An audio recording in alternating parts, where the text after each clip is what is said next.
Just read it today. That's all I got to say about today's reading assignment. Hello, I'm Kendall Bryan Hunter. I'm author of the book, Consider My Servant Job, and this is Come Follow Me, Get to the Point, where I always show up, I always come prepared, we never take roll, and it's bring your own refreshments. And this, you can tell, is part of a wrapper of a Reese's peanut butter cup that I ate yesterday.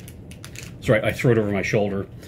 Hey, if you want to develop self-discipline, try this. Get a Reese's peanut butter cup.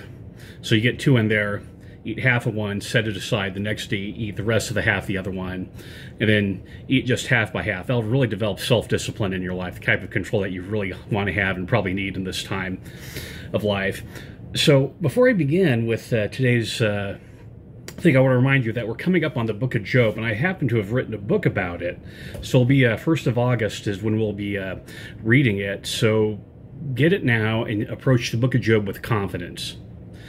You'll be informed and prepared. You will not be confused by some of the stuff that's on the Old Testament. I go through it chapter by chapter, explaining what each chapter has to say and talking about some of the philosophical concepts about evil and suffering, and also how we need to turn to Jesus Christ. So confidence. And the other thing today is that I had this nice outline of stuff I was going to talk about, but as I was thinking about it, this is get to the point. We try and be as quick as possible. And really, the best way to approach this is just to read the stories about the prophet Elisha and think about what's going on, and also how we can minister miracles in people's lives. Remember that miracles is a gift of the Spirit, which means it's not a priesthood function, as women can work miracles as well as men.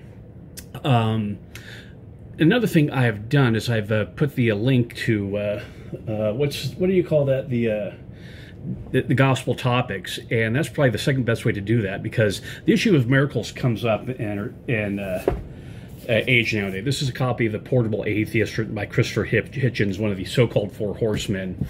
And one of the arguments that secularist atheists and naturalists use against people of faith is the idea of miracles. And they'll sit there and quote David Hume, which I put on the cover picture, and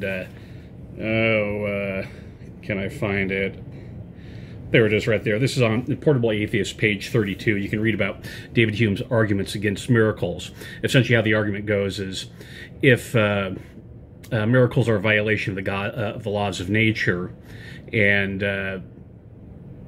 so there can't be any miracles since the laws of nature are solid. And as you read the doctrine in the gospel question things, think about how you'd respond to that. First of all, do we actually understand all the laws of nature? And are there any outliers that we don't understand? Dark matter, dark energy, things like that, half-spin particles. What exactly is a half-spin particle in quantum mechanics, quantum indeterminacy, the double slit experiment? Yeah, there's a lot of stuff out there we don't understand. Even Nobel Prize winners will concede that. I'm sorry, I'm getting a bit more talkative. This is get to the point. But this is a serious issue about understanding about the place of miracles, how we as members of the church can work miracles, and that some of the arguments against the existence of miracles can be damaging to people's faith. So you understand the ministry of Elijah. He's a guy you want as your ministering brother, but also the place of miracles. I've beaten this horse completely dead. So let's go to the Christ quotient. The creation was a miracle. The fall was a miracle. Christ's atonement was a miracle. The resurrection is a miracle. Conversion is a miracle. In fact, Bruce R. McConkie said that everything that God does is a miracle. And if we don't have miracles, if David Hume and the atheists are right, it completely obliterates our religion. The translation of the Book of Mormon was a miracle. The priesthood restoration, everything that's going on in the church is a miracle. And the purpose of these miracles is to bring us to Jesus Christ. And that is the point.